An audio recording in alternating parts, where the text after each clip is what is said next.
예, 우리 감사절 설교 두 번째 시간 하겠습니다. 오늘 두 번째 시간은 감사는 하나님의 뜻이다. 우리 감사의 패턴을 좀 새롭게 바꾸라. 이런 얘기를 합니다. 감사는 하나님의 뜻이다. 감사는 여지까지 우리들이 생각하던 것은 마음속에서 뭔가 우러나는 것이 있을 때, 내게 뭔가 이 마음이 움직일 때 이제 하는 거라고 하는 거죠. 또 이제 배우기는 뭐 그렇지 않아도 감사는 늘 해라 뭐 이런 식인데요. 그렇지 아니라 이건 감사는 하나님 뜻이다. 지난 시간을 잠시 복습해 보겠습니다. 지난 시간에는 하나님을 향한 나의 감사는 어느 특정한 시간과 장소에서 특정한 방법으로만 하는 게 아니라 매일 매순간 하는 거다라는 말씀을 드렸습니다. 구약시대의 모든 제사의 기본은 하나님을 향한 감사가 기본이었다는 거예요. 그러니까 제사를 우리가 볼 때 여러 가지 측면에서 구약의 제사를 볼 수 있지만 그 구약의 감사 가운데서 사실 눈에 보이지 않지만 하나님에 관한 신뢰와 감사는 90% 이상이다. 눈에 보이지 않는 그 기본 토대는 하나님을 향한 감사다. 그 어떤 형태의 제사든 그렇다. 그 각도에서 우리가 이 아벨의 제사부터 시작해서 좀 훑어봤습니다. 이스라엘의 법제화된 제사 이 3대 이 세 가지 큰 제사 그리고 7가지 절기를 통해서 우리는 그 안에도 감사가 들어있다라는 것을 봤죠. 이 법제화된 그 이스라엘의 이제 법으로 정해진 제사 그리고 절기 가운데서 결국 이것도 감사가 기본이 되는 거다라는 말씀 드렸어요. 그러니까 하나님을 향한 나의 감사가 매일 매순간이다. 구약 시대에도 그들에게 있어서 가장 중요한 행사였던 하나님 앞에 드리는 제사나 절기 가운데서도 기본이 감사 아니냐. 그러니까 여러분을 설득하는 거예요. 성경은 이렇게 구약 시대도 그랬다.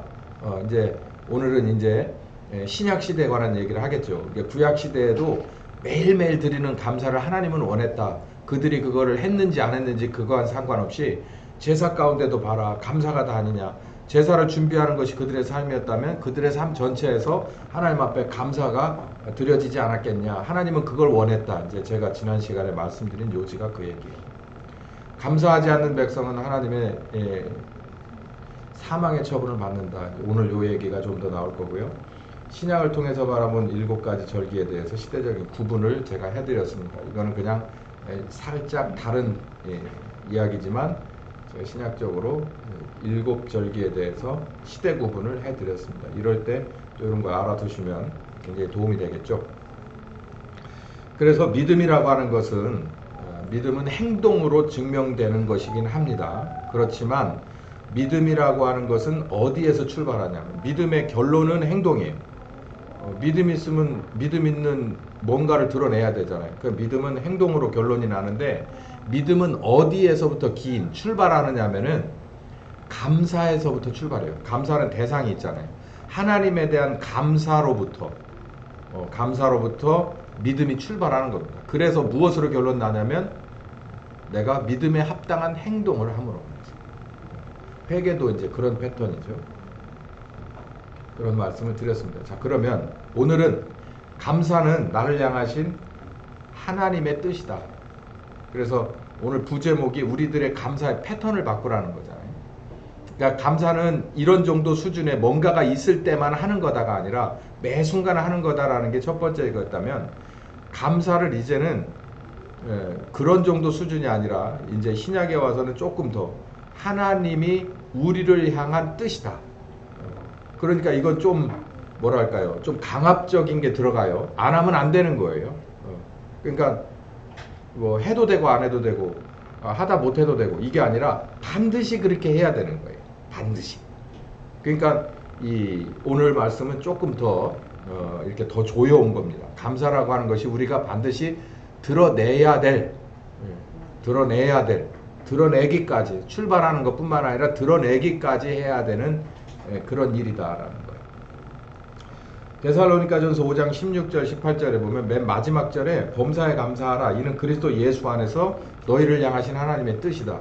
기뻐하라 기도하라 그 다음에 감사하라라는 얘기를 해.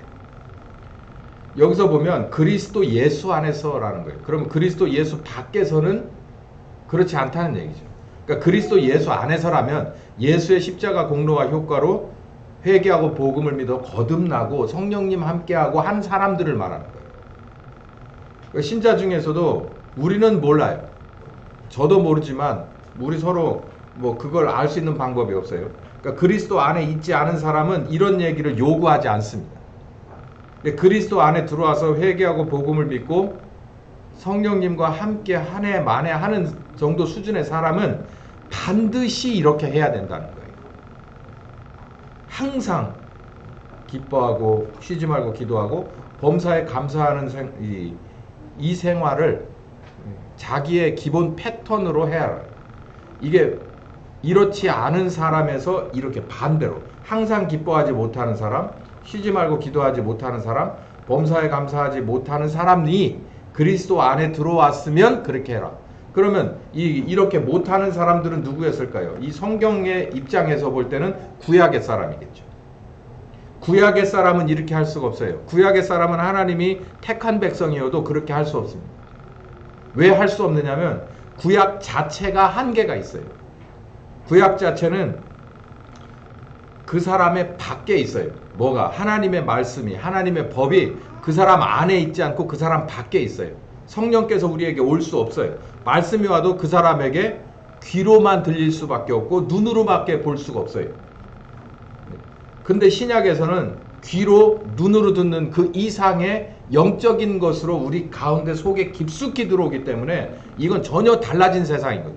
달라진 신자로서 그 합당한 결과가 반드시 있어야 된다라는 얘기가 구체적으로 나온 게 바로 여기입니다. 항상 기뻐하지 못하는 너에서 항상 기뻐하는 사람 되라는 거예요. 구약의 사람은 이거 하라고 그래도 흉내도 못 내요. 흉내는 내겠죠. 그러나 하나님이 볼 때는 그럴 수 없어요. 항상 기뻐할 수 없어요. 쉬지 말고 기도할 수 없어요. 범사에 감사. 나는 그럼 이거 못하네? 그럼 이거 문제예요. 문제니까 빨리 바꿔야 돼요. 이렇게 하는 사람으로 바꿔야 돼요.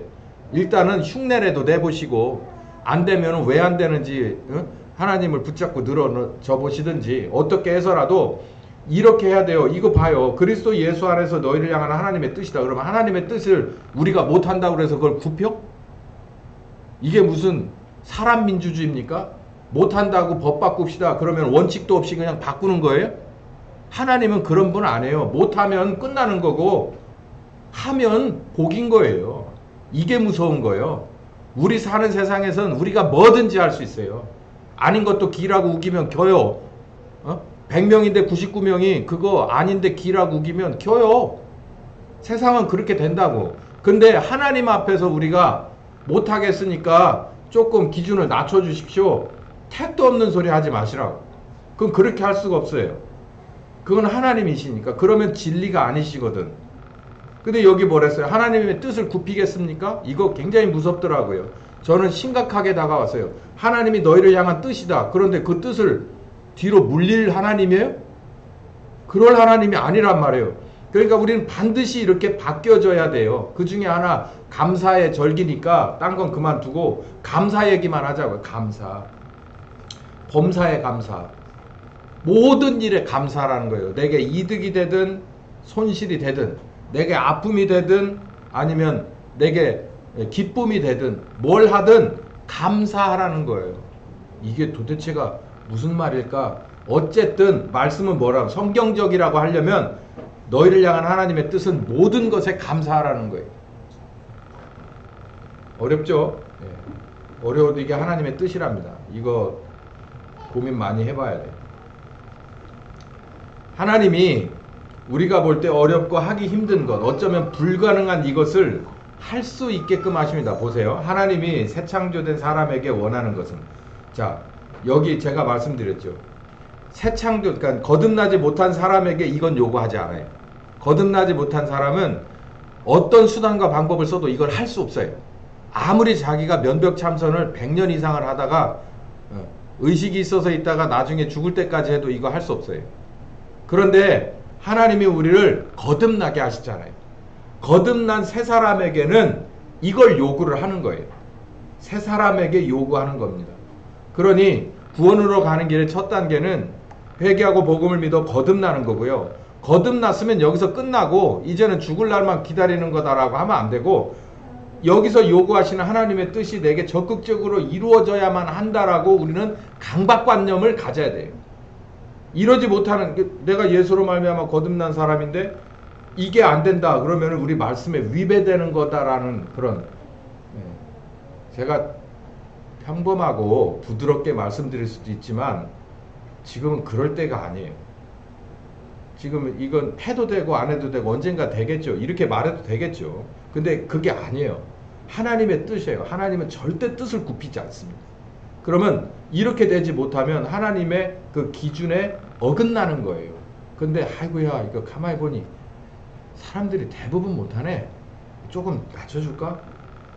그렇지 않다는 걸 여러분 아셔야 돼요. 그런데 불가능한 건 아니에요. 할 수 있는 거예요. 새 창조된 사람에게, 그리스도 안에 있는 사람에게, 그리스도 안에 있는 사람. 옛사람은 할 수 없어요. 불신과 불만과 교만이, 옛사람은 이거 이겨낼 수 없어요. 방법이 없어요. 그리스도 안에 들어오질 않았기 때문에. 자, 봅시다. 이제 성경을 좀 들여다보면 지난 시간에 요 얘기를 살짝 하고 넘어갔는데 오늘 좀 자세히 해볼게요. 히브리서 3장 7절에 보면 히브리서 저자가 3장, 2장, 3장, 4장에서 여러 차례 강조하는 게 너희들의 마음을 강팍하게 하지 마라. 그의 음성을 들을 때 너희들의 마음을 강팍하게 하면 안 돼 라고 얘기하는 거예요. 여기 3장 7절 미만에 보면 너희 마음을 강팍하게 하지 마라. 그러면서 강팍하게 되는 건 이런 내면에 이런 일이 일어나는 거다. 너희 중에 누구든지 죄의 유혹으로 네 마음이 강팍해지는 거다. 하나님의 말씀을 들었는데 여기 아까 제가 나왔죠. 불신, 그리고 불만, 그리고 교만으로 귀결된다면 그건 어떤 사람이냐면 죄의 유혹에 푹 빠져버린 사람이 그런다는 거예요. 그러면은 마음에 강팍해져요. 그러니까 하나님에 대한 말씀이 불신이 먼저 와. 불신 오기 전에 의심이 오겠지. 창세기 3장을 가만히 읽어보세요. 의심을 심어줘요. 그리고 불신을 만들어줍니다. 그러면 하나님에 대해서 불만이 오죠. 그러면 이제 갈 때까지 간 거예요. 그러면 교만해요. 하나님은 없어. 있어도 나하고 상관없어. 여기까지 가는 것으로 귀결되는 거예요.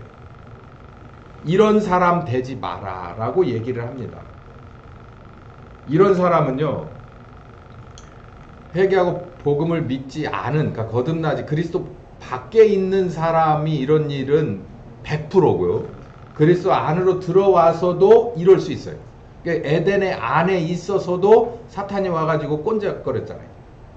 그것처럼 우리도 거듭난 사람도 성령님과 동행하는 사람도 순간순간 조심하라는 얘기예요. 이게 밖에 있는 사람 얘기하는 게 아니에요. 마음의 강팍함은 여러분 정말 솔직하게 제가 일어나서 얘기 안 시킬 테니까 가만히 생각해 보세요.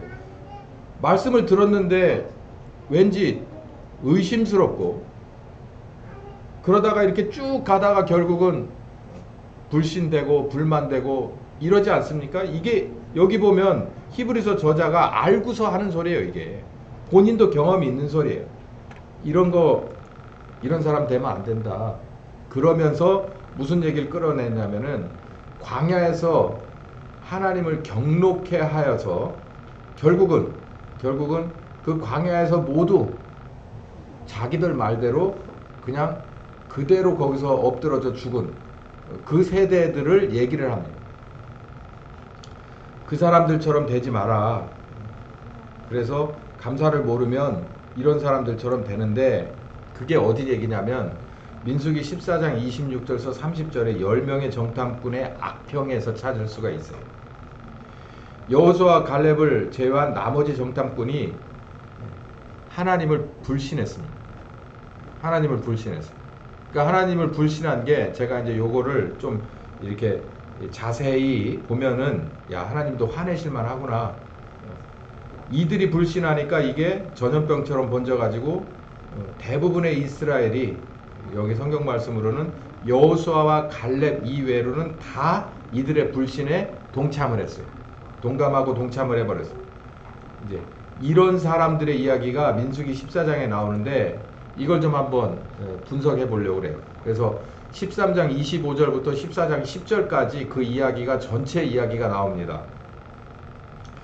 돌아와서 모세에게 보고를 합니다. 12명을 보냈어요. 돌아와서 보고를 했는데 뭐라고 보고를 하냐면 젖과 꿀이 흐르는 땅이 맞습니다. 그렇지만 제가 이렇게만 여기다 썼어요.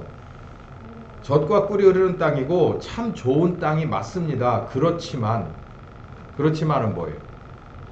그러나가 들어가면 사실은 이 얘기는 의미가 없어요. 앞에 긍정은 의미가 없어. 그러나라고 하는 이 접속사가 들어가게 되면 이거는 부정적입니다. 그냥 앞에서 얘기하는 것은 그냥 다 미사어구에 그냥 불과한 거예요. 그러나 이하를 얘기하고 싶어서입니다. 우리 문장을 가만히 볼 때 그러나가 들어가면 싹 정색되는 거잖아요. 그것처럼 이 사람들이 진짜 얘기하고 싶은 건 그 땅이 이런 땅이 실상은 아니다라는 얘기를 하고 싶은 거예요.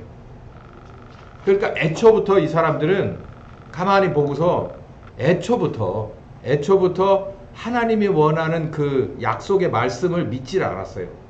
믿질 않았고, 그러니까 하나님의 약속의 말씀을 믿었다는 건 하나님을 믿지 않은 거예요.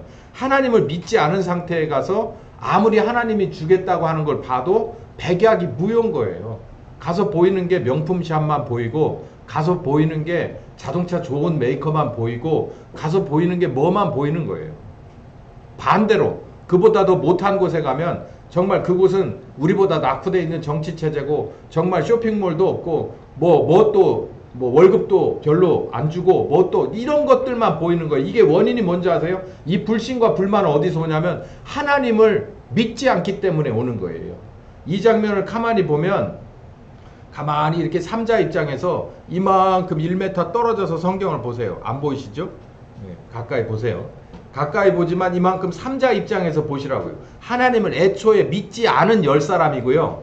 그 10사람과 공감했다는 얘기는 하나님이 내 입에다가 떡을 넣어주면 믿고 내 목에다가 포도주를 축여주면 더 좋고 우리가 가는 길이 열려있으면 더 좋고 정말 누구 저 마차가 와서 내가 그냥 타고 갈 수 있으면 더 좋고 이러는 사람들이 대다수였다는 거예요. 이 굉장히 교훈이 큽니다. 오늘날도 전혀 바뀌질 않았어요. 신자들도 전혀 바뀌지를 않았어요. 하나님이 뭔가를 우리에게 보여주면 거기에 대해서 일단 의심이 나는 거는 하나님 자체를 믿지 않는 거예요. 믿지 않는 거. 저 하나님을 여기 읽어보세요. 그렇다니까요. 근데 여기서 이렇게 반대로 막 이렇게 얘기하니까 이 부정적인 얘기를 하니까 그 거민은 강하고 성읍은 견고하고 힘이 클 뿐만 아니라 그러니까 젖과 꿀이 흐르는 땅 이런 건 의미가 없어. 그런 거면 뭐해? 우리가 들어가서 차지할 수가 없는데 이렇게 얘기를 하는 거예요. 만약에 그 땅이 비었으면 그 땅을 칭찬할까요? 그렇지 않아요. 그 땅은 그 다음 가서는 이제 뭐라 여기 젖과 꿀이 흐르는 땅이 왜 젖과 꿀이 흐르는 땅인데 여러분 한번 이 시간 가는데 제가 한 1분만 제가 요 상황을 설명해 드릴게요. 알아듣기 쉽게. 젖과 꿀이 흐르는 땅이 애초에 거긴 아니었어요. 애초에 아니었다고. 근데 누가 들어가서 여기에 자기들이 말하는 강하고 이 거민이 강하고 성읍이 견고한 이 사람들은 나름대로 그 땅을 들어가서 개발을 했단 말이에요. 개발을 해놨기 때문에 그 정도의 땅이 된 거예요. 대단히 처음에 시작할 때 좋은 게 없었어요. 이들은 거기 들어가서 그만큼 자기네들 나름대로의 신을 믿으면서 자기네들 나름대로의 규칙을 가지고 그 안에 들어가서 가나안 거민들이 살고 있었어요. 근데 이스라엘은 그 정도도 없던 거예요. 그 정도의 수고도 할 생각이 없는 뼛속 깊이 유전자 속 깊이 피 속 깊이 들어있는 노예였단 말이에요. 노예. 하나님이 그걸 보고 완전히 여기서 우리 말대로 그냥 열려버린 거예요. 이것들 그냥 다 여기서 쓸어버리겠다. 하나도 쓸모가 없잖아 이 말이에요. 하나님이 선택한 백성이잖아요. 그러면 하나님은 무에서 유도 창조해내는데 그럼 불모집은 어때? 들어가서 하나님과 함께 해내면 되잖아요. 창조의 근원이신 하나님인데 해내면 되잖아요. 하나님이 우리와 함께 하는데 이건 누구 얘기냐면 제 얘기가 아니라 여호수아와 갈렙의 얘기였고 나머지 대다수의 사람들은 거기가 그렇게 개발되어 있는 모습을 보면서도 충분히 가능성이 있는 땅인 것을 보면서도 이들의 생각은 뭐라고 핑계를 대느냐면 가능성이 있으면 뭐해? 저기 벌써 사람들이 들어가서 사는데 우리는 그 사람들에게 팔씨름해서 이길 수 있을 것 같지 않아. 이걸 어디다 써? 지금도 마찬가지예요. 이걸 어디다 써먹어?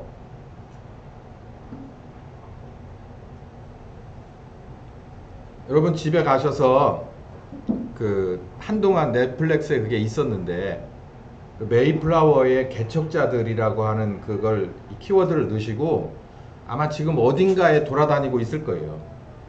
그걸 돈을 좀 내서라도 그걸 시청을 하시길 바랍니다. 근데 단순히 영화는 영화일 뿐이에요. 그 실존 인물을 가지고서 이렇게 영감을 받아서 이 각본이 나오긴 했지만 거기에서 꼭 우리에게 도움되는 부분만 있는 건 아니에요. 근데 저는 여러분이 그걸 영화를 보시면 그래도 나름대로 필요 없는 부분은 빼고 필요한 영양소만 섭취할 수 있을 거라고 생각해서 제가 이 기회에 광고를 드리니까 메이플라워의 개척자들이라는 게 넷플릭스에 한동안 있었어요. 저는 그때 봤거든요. 근데 그걸 한번 검색해 보셔서 찾아서 뭐 이렇게 빌려 구매하셔게 해가지고서 한번 보세요. 보시고 그 안에서 한번 제가 다음 주 설교에는 이제 그 메이플라워 얘기를 좀 할 텐데요. 그걸 보시면 많이 제가 설교를 들을 때 여러분이 도움이 되실 거예요. 그리고 제가 이렇게 말을 해서보다도 그 이 장면들에서 보시면 그 황무지에서 어떻게 처음 시작하는 그들의 마음이 어땠고 그들에게 이게 왔던 그 고난들이 어떤 거였겠다라고 하는 것을 이렇게 볼 수 있거든요. 그래서 그런 거 보라는 얘기지 전체적으로 이게 성경적입니다 이런 얘기 아니에요. 그게 이제 각색돼서 작가들이 뭔가 의도하는 바가 그 안에 들어있는데 근데 그 안에 의도하던 바가 다 성경적이라는 얘기는 아니고 그냥 그 가운데서 아 이렇게 비주얼하게 이렇게 보면 이렇게 됐었겠구나. 근데 그거보다 아마 100배 1000배 더 실감나게 어려웠겠죠. 현실은 그거는 그냥 영화잖아요. 영화에서 뭐 힘들고 어려워도 그 정도지만 그보다 현실은 진짜 현실이니 말도 못하게 어려웠겠죠. 그렇게 생각하시면서 영화 보는 거예요. 이게 비판적인 시각입니다. 예. 이 사람들이 이렇게 악평을 했어요. 여호수아와 갈렙은 그렇지 않다. 뭐 이 사람들 심지어 이렇게 말해요. 메뚜기 같다 그래요. 그러니까 하나님을요 메뚜기 정도로 보는 거예요. 이게 저는 그렇게 보입니다. 이 사람들이 하나님을 메뚜기로 보는 거예요. 근데 여호수아와 갈렙은 그래요. 저 사람들이 어떤 사람들이건 상관없어. 우리 하나님이 함께 하시면 하나님이 원하시면 우리는 할 수 있어 라고 얘기하는 거예요. 이게 뭔 차이냐면 하나님을 믿고 안 믿고의 차이예요. 눈의 아들 여호수아는 칭찬을 받았고 이렇게 말합니다. 여호와는 우리와 함께 하시느니라 그들을 두려워하지 말라. 이렇게 얘기를 해요. 온 회중이 막 울고불고 난리 나서 여기 보니까 뭐라고 했냐면 서로 말하되 우리가 한 장관을 세워서 애굽으로 돌아가자. 그러니까 무슨 얘기예요? 모세하고 아론은 이제는 의미가 없다. 저 사람들 따라가다가는 안 되겠어. 그러니까 장관을 세워서 이렇게 얘기하니까 여기 보면 여기 보세요. 모세와 아론이 이스라엘 자손 앞에 그러니까 성난 이스라엘 자손 앞에 온 회중 앞에 엎드려 버렸어요. 그래 니네 원하는 대로 해. 그러고 그냥 엎드려 버려. 그렇게 하지 마십시오. 이렇게 얘기하자. 그냥 엎드려 버렸어요. 그러자 하나님이 털썩 나타납니다. 여러분 아시죠? 하나님이 나타나서 이러니 저러니 얘기하시니까 이 백성들이 또 그러면 우리가 싸우러 가겠습니다 하고 또 가잖아요. 택도 없는 이 넌센스가 여기 벌어지는데 정리를 좀 해볼게요.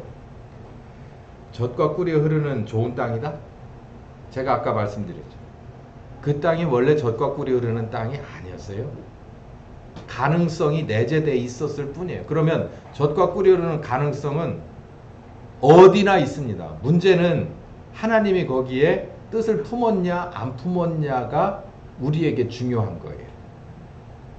근데 이들에게는 정말 현실적으로 저 정도만 해도 젖과 꿀이 흐르는 땅인데 하나님이 우리와 함께 하시면 얼마나 더 커질 수 있을까라고 하는 믿음이 0이었었어요. 마이너스. 다음과 같은 이유로 안 된대요. 거민은 강하고 성읍은 크고 안악자손도 있고, 이건 싸움 전문가입니다. 우리가 자리 잡을 만한 땅 빈자리는 없다. 그런 땅이 어디 있어? 그런 땅이 어디 있어? 아니, 그런 땅이 어디 있어? 제가 아까 메이플라워 개척자를 얘기했죠. 거기 아무것도 없었어요. 메이플라워를 타고서 플리머스 그 항에 그 항구도 없었지. 그냥 거기에 이렇게 움푹진 데 들어와 있으니까 그 만이라고 그러죠. 거기에 이렇게 들어와서 정박을 할 때쯤 되니까 그 땅에 아무것도 없었어요. 이미 다 자리 잡고 살고 있었어요. 어쩌면 자기네들보다 토착화 잘 된 농사기술을 가지고 있던 그 사람들 다 살아 있었어요. 그게 아메리칸 인디안이에요. 아메리칸 인디안의 역사는 몇천 년이 지나서 몇천 년의 역사를 가졌는지 누구도 알지 못합니다. 왜냐하면 그 사람들의 역사를 연구하는 사람들이 없거든요. 지금 이 얘기도 똑같은 얘기예요. 히브리 민족 400년 동안이나 노예로 살아서 그들의 역사가 뭐가 있어요? 노예의 역사?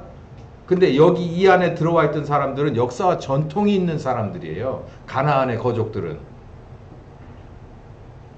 그 사람들은 지혜로운 사람들이고요. 기술 있는 사람들입니다. 이 사람들은 나름대로 자기들의 법이 있었고 종교가 있었어요. 그게 야훼 하나님이 아니었을 뿐이지. 그러니까 자기네들이 볼 때 이게 말이 안 되는 거죠. 근데 이 말이 틀리지는 않아요. 이스라엘, 그 히브리 민족, 그 떠돌이 히브리 민족, 떨거지들이라고 한 상태라면 이 말이 맞는데, 이게 100% 틀린 건 뭐냐면 하나님이 이 뜻을 품었다라고 하는 것을 이들은 전혀 믿질 않았다는 데 문제가 있는 거죠. 저들 앞에 우리는 메뚜기 같다. 그래, 틀린 말은 아니야. 근데 너희와 함께 하시고 뜻을 먼저 품으신 하나님도 너는 메뚜기로 보는 거다, 이 말이야. 따라서 우리는 애굽에서 나올 이유도 없었다. 그러니까 돌아가자, 지금이라도. 근데 이게요, 이 사람들이 정말 이 답답한 이런 사람들이 이때로 끝나는 게 아니라 우리도 그래요. 우리도 신앙생활을 하면서 이렇게, 이게 나는 예수 믿으면 구원받고 끝나는 줄 알았는데 이런 거를 자꾸 하나님이 요구하시니 이게 어렵다. 나 이거 못 뛰어넘는다. 이거 극복 못한다. 이렇게 생각하면서 결국은 뒤로 물러가서 낙심에 빠지는 이런 경우 있습니다. 우리도 하나님을 믿지 않는 거죠. 하나님에 대한 원초적인 불신이 있었고 애굽의 노예 시절의 유전자가 아주 근성되어서 있습니다. 이 노예 근성이라는 건 이것만 가지고도 한 몇 주간을 해야 되는데, 노예 근성은요 특징이 있어요. 근시안적입니다. 그러니까 멀리 볼 수 없어요. 멀리 보려고 하지 않아. 여기만 보려고 그래. 우리 반성해야 될 거예요. 저도 여기서 50년을 넘게 사는 한국 사람은 우리가 멀리 볼 줄 모르는 민족 중에 하나입니다. 그리고요, 도전 정신은 있으되 창의적인 건 없어요. 멀리 보고 투자하고자라고 하는 헌신적인 것도 없어. 그러니까 한마디로 말해서 근시안적인 거예요. 여기서 심어서 올가을에 열매가 나와야 돼. 그렇지 않고 이게 200년이 지나고 300년이 지나서 열매가 나올 만한 일은 시작하지를 않아. 이게 노예의 근성 중에 하나예요. 이들이 그러는 거예요.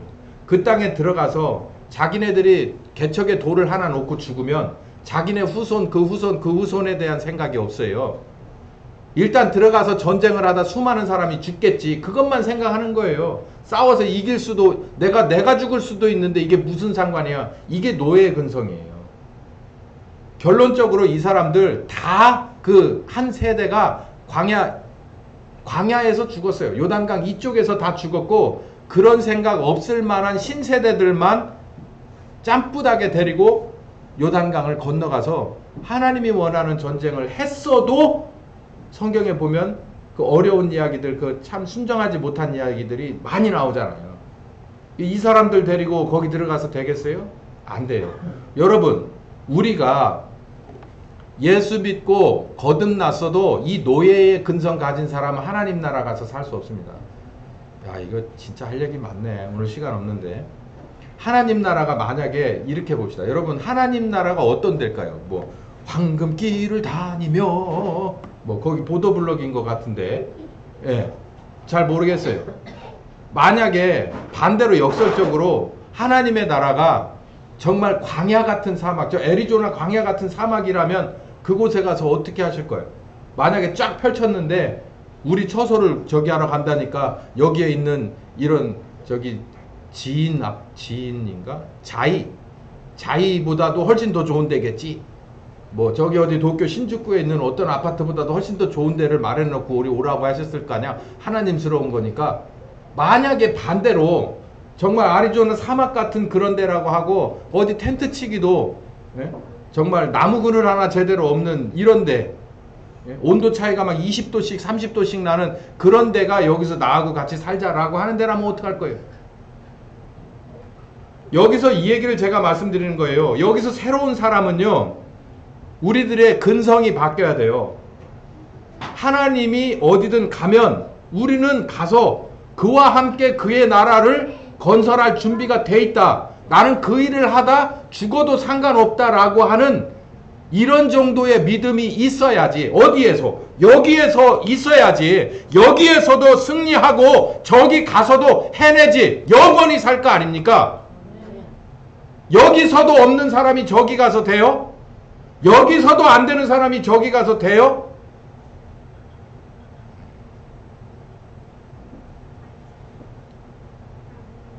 여기 지금 출애굽기나 이 모세오경을 읽으면서 저는 배운 게 있어요. 하나님의 나라가 우리들이 생각하는 최고급 옵션에 그런 이 세상에서 볼 수 없는 그 사우디 왕자 누가 와가지고서 뭐 그 사막을 또 뭘로 만든다고 하는데, 그거 정말 꿈속의 도시 같은 그런 하나님의 나라? 그럼 우리가 할 일이 없는데? 우리가 할 일이 없는데. 우리는 원래 에덴 동산의 지기 출신이에요. 지기 관리. 근데 우리가 할 일이 없잖아요. 우리는 그렇게 가르쳐서는 안 돼요. 하나님의 나라에 가서 우리가 육체적으로 괭이질을 하고 뭐 쓰레기를 줍고, 우리들의 중심이 하나님이 계신 곳은 어디나 그의 나라기 때문에 그 어느 곳에 가서라도, 우리보다 훨씬 더 못 사는 환경 속에 가서라도, 선교사들이 그 마음 없이 못 가는 것처럼 가서라도 하나님이 그곳에 뜻을 품으셨다면 우리는 그곳에서 하나님의 원하는 뜻을 펼쳐낼 각오가 돼 있어야 됩니다. 근데 지금 최소한 예수 믿어서 내 수준에서 그 이상이어야 된다고 생각하는 건 이스라엘의 이 패역함과 똑같은 거고, 믿음이 없는 사람인 거예요. 이 사람들은 또 뭐가 있는 줄 아세요? 매사에 불평, 불만입니다. 요 얘기에 집중해서 들으세요. 노예 근성은 속에서부터 우러나는 게 있어요. 매사에 불평, 불만. 불평, 불만과 비판은, 건설적인 비판은 구분할 줄 알아야 됩니다. 비판은요, 잘 되자고 하는 거예요. 근데 여기서 불평, 불만은 파괴하고 해체해버리자는 거예요. 이 성경에서 보면 이 사람들은 결국 여기 그러잖아요. 따라서 지금이라도 우리가 애굽에서 나올 필요가 없는데 나왔잖아. 그러니까 돌아가자라는 거예요. 그러니까 하나님이 이들에게 품었던 계획을 해체해버리는 게 목적인 거예요. 우리들 중에서도 그래요. 여러분 스스로도 보시고 주변에서 동료들도 보세요. 불평불만 좋습니다. 일단 그건 인정해요. 그거는 비판과 구분하기 어려우니까. 근데 비판은 좋게 만드는 걸로 끝나요. 그 프로젝트를 완성하는 것으로 끝난단 말이에요. 근데 이 불평불만이 비판의 수준을 넘어서 원초적인 데 해체와 파괴로 들어가고자 하는 거라면 그거는 사탄적인 겁니다. 잘못된 거예요. 이거 구분할 줄 알아야 돼요. 우리들 스스로도 구분할 줄 알고 우리들의 사람들 중에서도 그런 사람이 있는가를 구분해낼 줄 알아야 돼요. 불평불만이 있을 수 있어요. 아니, 불평불만이 동기부여가 있어야 새로운 것으로 요구사항이 나오고 그걸 위해서 노력을 하죠. 발명도 되는 거고 발견도 되는 거죠. 근데 불평불만이 파괴와 해체다? 이건 아니죠. 광야로 탈출한 노예의 특징. 첫 번째, 이 사람들을 제가 본 건데, 이 사람들 뭐 이미 죽어서 지금 저 음부에 가 있는 사람들 소환해서 뭘 하자는 얘기가 아니고 우리가 들여다봐야 돼요. 우리를. 자기 유익, 뭐 아주 간단하게 의식주입니다. 이 성경에 보면 대부분 의식주였어요. 이들에겐 미래가 없거든. 그냥 오늘 하루 잘 먹고 잘 자면 끝이야. 자기 유익에 최우선을 목표가 있어요. 아니, 애굽에서 광야를 나왔는데 여러분 캠핑 가서, 우리나라 캠핑은 요즘 그렇게 합디다. 안에서부터 보다 밖에가 더 좋아요. 어떻게 노예돼서 탈출을 했어요. 명색이 도망쳐 나왔다고. 이기고 나온 것도 아니고 도망쳐 나와서 광야에서 텐트 생활을 하는데, 우리가 생각하는 럭셔리 글램핑 수준이 아니라 도망친 노예들이, 자유를 갈망하던 노예들인지는 모르지만 도망쳐 나와서 이제는 값 얻은 자유인으로서 광야에서 새롭게 뭔가를 시작해야 될 사람들이 의식주를 내가 애굽처럼 다 충족받을 수 있습니까? 상식적으로 말이 돼? 그러려면은 애굽에 남아 있었어야지. 나오지를 말았어야지. 애초에 왜 따라 나왔어? 그냥 광야에서 있지 말고 아예 애굽에서 그냥 거기서 늙어 죽을 때까지 자손만대 노예로 있어야지. 그러니까 돌아가자고 하는 거예요. 계속. 하나님의 뜻은 나와서도 불신인 거지. 우리도 마찬가지예요. 신자로서요, 하나님이 우리를 의식주 면에 있어서 굶어 죽게 안 한다고 그랬어요. 신명기에 보면 자기 모세의 그 광야에서 나온 생활 40년을 돌아보면서, 자기 인생을 돌아보면서 쓴 게 신명기거든요. 야, 니네 신발 봐라. 신발 없냐? 발이 부두텄냐? 니네 옷 봐라. 옷이 없어서 헐벗었냐? 우리 애굽에서 나올 때 그냥 이렇게 해서 나왔는데 지금도 이렇게 해서 살고 있지 않냐? 이게 하나님의 은혜 아니냐? 누구 노래처럼 옷 한 벌은 건졌지 않소? 하나님이 그렇게 우리를 함께 하지 않았냐라고 얘기를 하는 거예요. 그것처럼 지금도 마찬가지로 우리에게 의식주에 관한 것은요, 하나님이 다 압니다. 저기 예수 믿는다고 해가지고 저렇게 찔찔매고 저렇게 그 꼴을 하나님이 보지 않아요.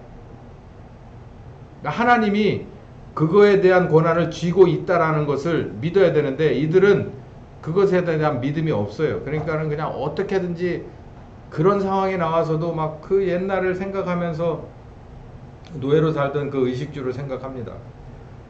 이를 위해서 양심과 규범도 외면하고 수단 방법도 불문이다. 제가 이렇게 문장력이 없어요. 자기 유익을 위해서 광야에 나와서 의식주에 관한 자기의 목적을 최종 목적으로 하고 하루를 24시간을 그것을 위해서 사는데, 이것을 위해서 살기 위해서 이스라엘에게 율법을 준 거나 계명을 준 거나 이런 거 아무 의미 없어. 그게 밥 먹여줘? 이거예요.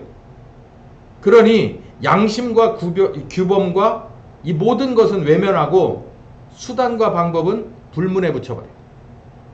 그 우리 얘기예요. 지금 이 사람들 소환할 필요 없다는 거예요. 우리 얘기. 예수 믿는 사람이 뭔가 좀 달라져야 돼요. 그러려면 애굽에서 먹던 만큼 입던 만큼 마시는 것만큼 못합니다. 왜냐?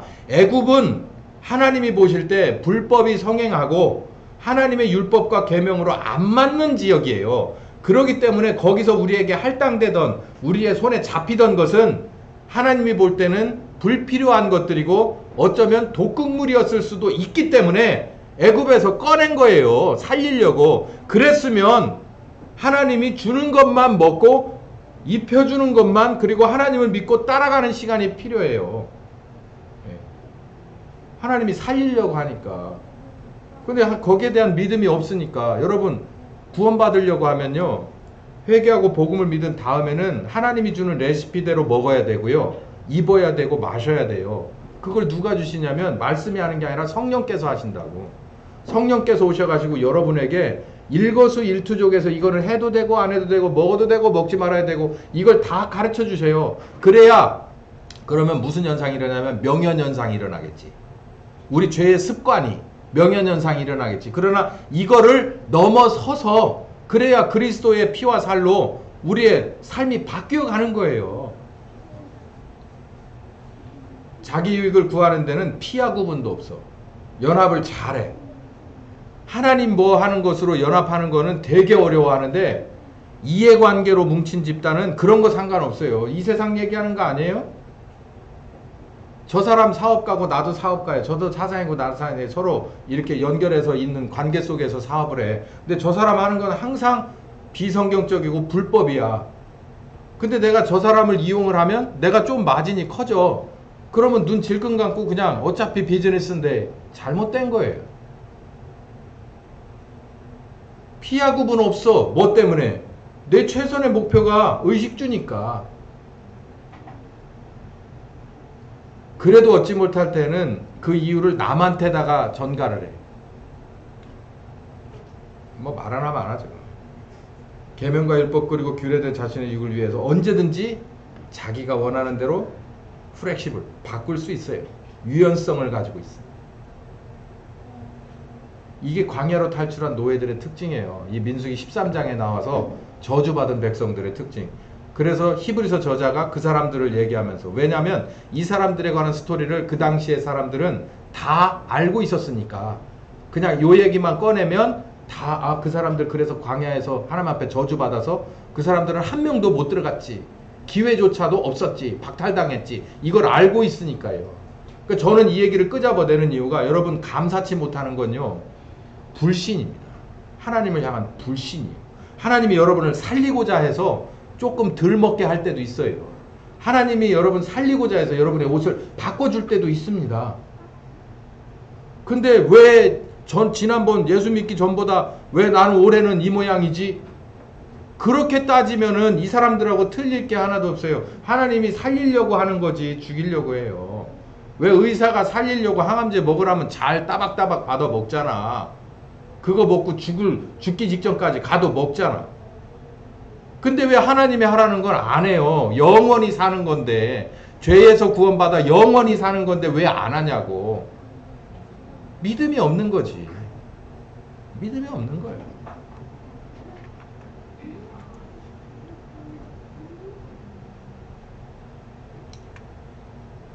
자, 오늘 오전 말씀 이제 여기서 이제 정리를 좀 해보려고 그러는데요.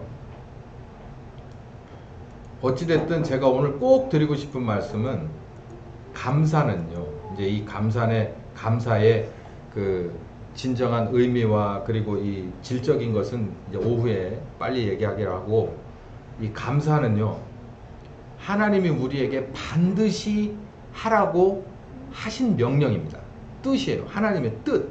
그러니까 옛사람일 때는 하나님이 원하는 수준에 감사 못하는 거 인정해. 왜냐하면 할 수가 없으니까. 그러나 이제 새로운 사람일 때는 성령님과 동행해서 새롭게 창조된 사람은 반드시 이렇게 할 수 있으니까 이거 해내라는 거예요. 그러니까 우리들의 삶의 패턴이 완전히 바뀌어진 모습이 어디에서 드러나느냐면, 감사의 사람이냐 아니냐에 대해서 확연히 이게 옛사람이냐 새사람이냐가 구분되는데, 그 감사의 그 세부적인 내용은 모든 것에서 감사를 찾아내야 돼요. 일단 찾아내고 감사해야 됩니다. 그러면 그 감사대로 여러분에게 이루어지는 거예요. 그 얘기를 드리려고 하는 겁니다. 기도합시다. 감사하신 주님, 정말 감사합니다. 이렇게 가르쳐 주시지 않았다면 우리가 부분적으로 알고 더 자세히 몰랐을 텐데, 이렇게 감사의 절기 가운데 이런 말씀 주셔서 진심으로 감사합니다. 이 말씀 듣고 감사에 대해서 조금 더 많이 알고 하나님에 대해서 없는 믿음을 우리가 스스로를 반성하고, 하나님과의 실질적인 경험으로 말미암아 믿음도 커지고 진정한 하나님 원하시는 그 뜻에 맞는 감사의 사람들이 다 되게 하여 주시옵소서. 예수님의 이름으로 기도했습니다. 아멘.